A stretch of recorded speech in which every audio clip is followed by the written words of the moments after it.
చక్కని సీతకి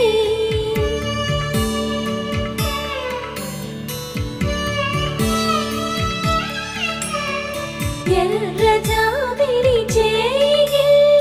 రాముడేడని అడుగుతుంటే చూడలేదని పెదవి చెప్పే చెప్పలేమని కనులు చెప్పే నల్ల పూసై